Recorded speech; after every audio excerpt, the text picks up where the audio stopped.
everybody, and welcome to another episode of Radiorama, where, as the name implies, I show you how to work on radios, sometimes televisions, who knows. And today we have a model unknown Western Royal radio. Now, I looked in the inside and it says Western Auto, which is a chain of auto parts stores. And I believe they started in California, now they're nationwide.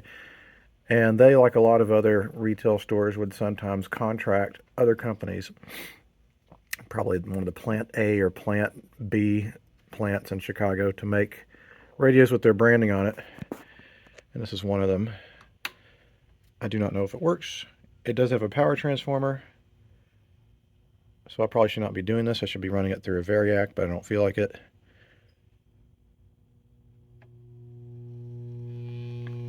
That is all I need to know. The filter capacitors are shot, and so AC hum is getting through the audio. It's a great way to damage your radio, by the way.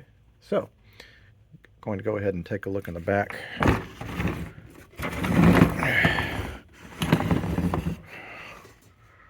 This set is equipped with the new Truboscope loop antenna. I love that. It's like Troubadour, except Truboscope. Model 169. Okay, well, now I know the model. This is probably made right before World War II, or as I like to say for our international friends, before the U.S. entered World War II. So probably 1940, 41, somewhere around there. I say that because a lot of the sets in that time period had the ability to run, well, you see where it says television phono? There was this theory or belief that what you could do was you buy a television receiver. Maybe it didn't have sound, but you didn't need the sound because you could plug it into a console or a radio and that'd be your sound.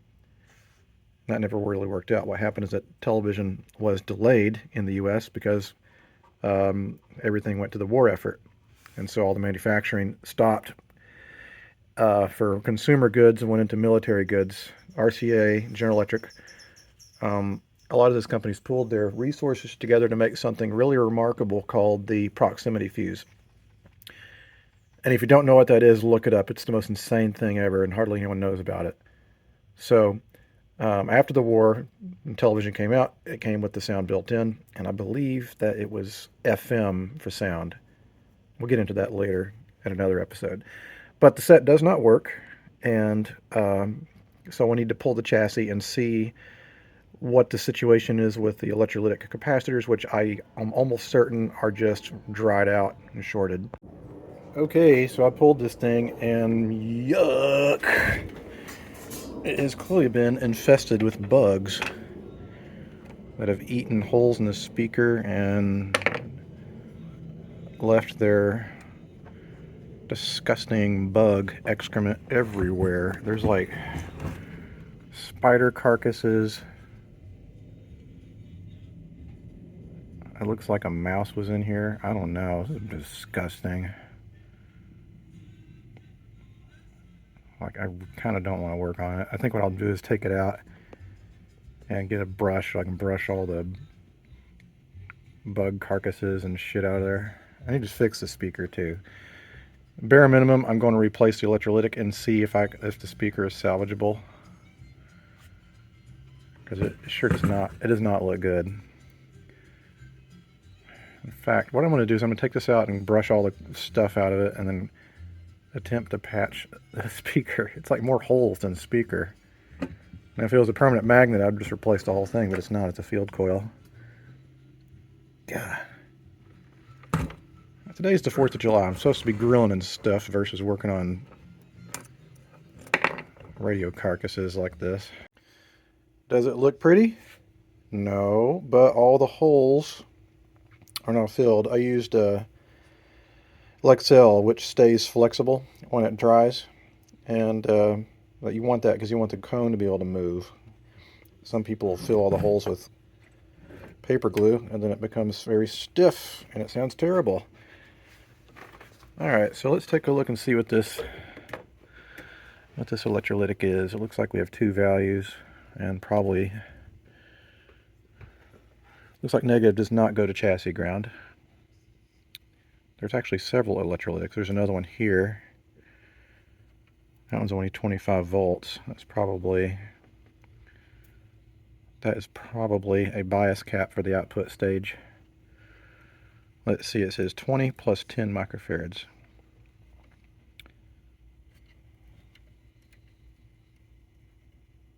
What color is what?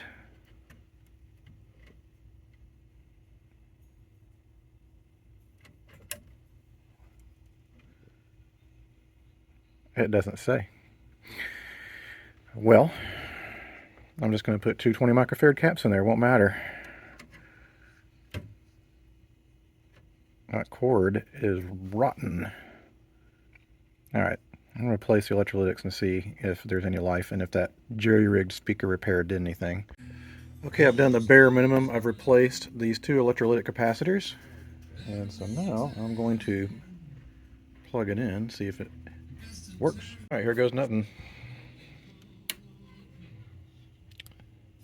If this works, I'll be surprised. Yeah, that speaker's miserable looking.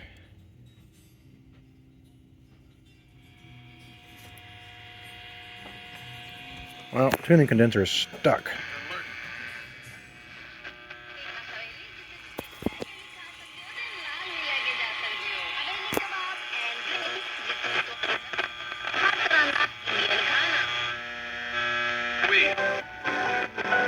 I thank you for making this victory possible, and I ask you for your continued prayer and block as we continue to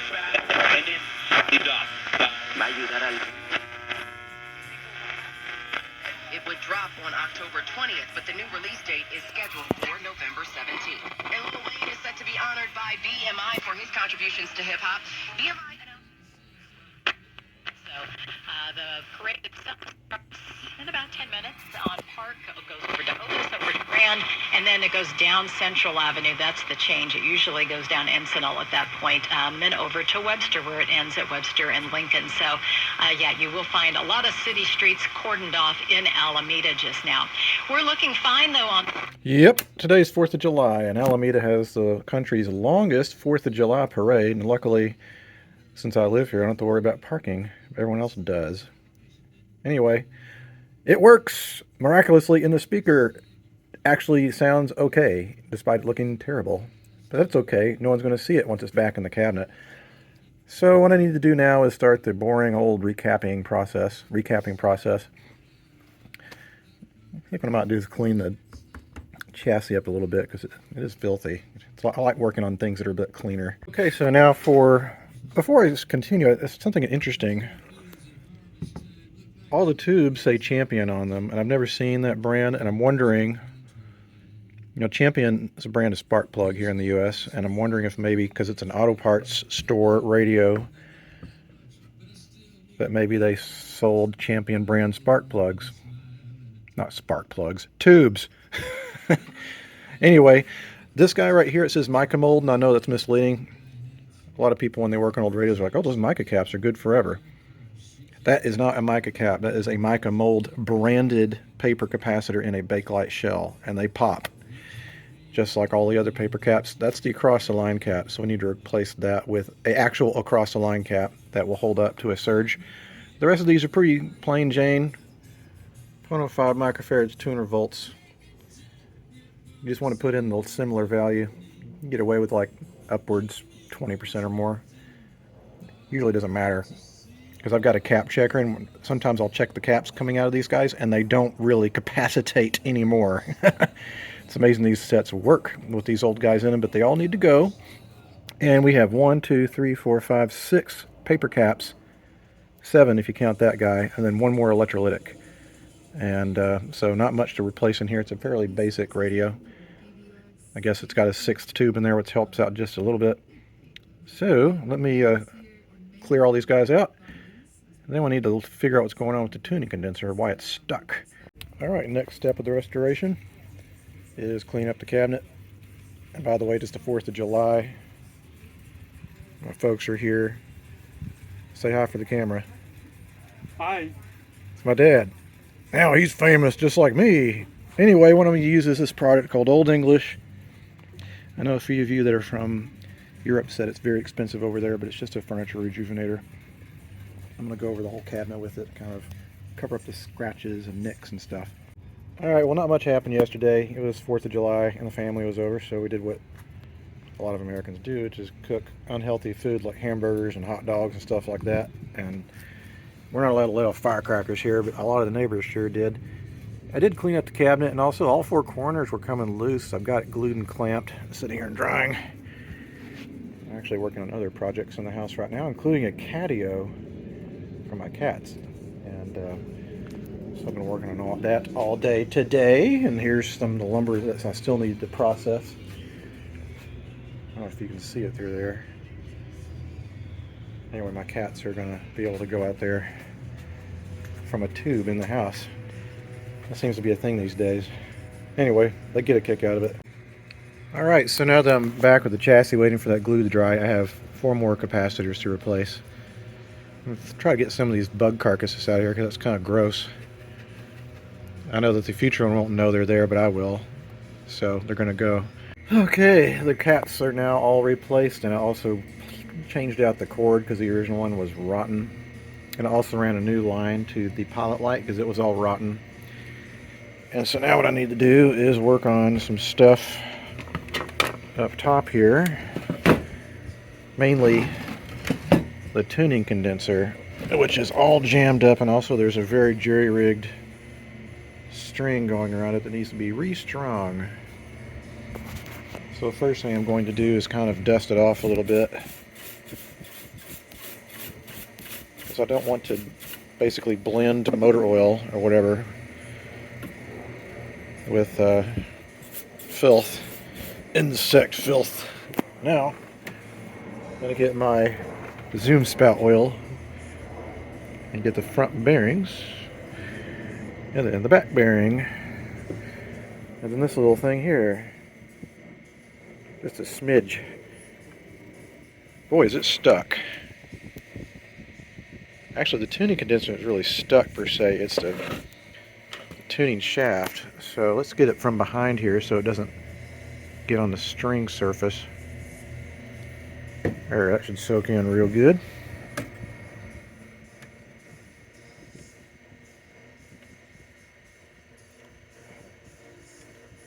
That thing is wiggly. Let's see. Well, what I'm going to have to do is take this guy off so that I can get to the string, because it needs to be restrung. This is jerry-rigged. Yeah, look at this. It's like the most jerry-rigged tuning string job in the entire world. It's not even using the spring correctly. So I'm going to get a new string versus trying to tie like 5 little pieces together like this guy did. Okay, so now we got this more properly strung. Turns nicely. The spring is adjusted so it's got maximum tension on it. While we're in here, since we can get at it, let me put a little bit of oil on the tuning shaft so that'll feel nice when you're adjusting the volume control. Since I have the top or the front off, I can clean the chassis a little bit more, and then I'll reassemble it. And then I'm going to add an audio input feature to this since it is a transformered set. It's a lot easier to do. Alrighty. Sorry, that construction on the catio is kind of wearing me out. But anyway, I ran the audio input through. There was already a hole here, so I just put a little rubber grommet there. You tie a knot in the cord. Right and left channels go through a pair of 33 ohm resistors, and ground goes to chassis. Do not do this on a set that does not have a power transformer. Hot chassis set, that's a great way to have 120 volts going directly to you, which would be a shock hazard. If you're going through a hot chassis, you need to use an isolation transformer. Transformered set, the transformer itself, the power transformer acts like an isolation transformer. But I've got this little Bluetooth thingamabob running through it. Scratch that off my list. This ain't no jam, the jam. I can't believe that gross gooey speaker actually sounds all right. And it seems to work. I did clean the chassis a little bit more even though it's upside down, you can't really tell. But now what I need to do is get the cabinet over here, and I need to figure out something to do with this antenna, because the attachment points down below are gone, but I'm thinking I can reinforce this with wood or something. Just need it more solidly attached. Alright, so it's all back together again. I did go over it with some car wax yesterday to kind of bring back the sheen. I also repaired the damaged antenna. I just basically attached these giant washers with glue so that they're a little bit more reinforced. And I've got my music playing through it right now. It was in a little Georgia town. I spent a week or two. There I saw a pretty That's not a very good recording, but it sounds decent. Like, of course, you're not going to absolutely impress the neighbors. Not going to come and be like, wow, your sound system's amazing.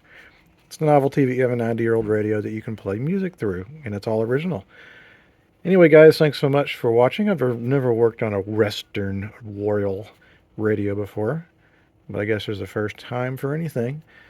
It is a little plain. It's not going to win any beauty pageants, but it's a good, solid radio. You know, if you want a beefy, chunky, solid radio, this is the radio for you.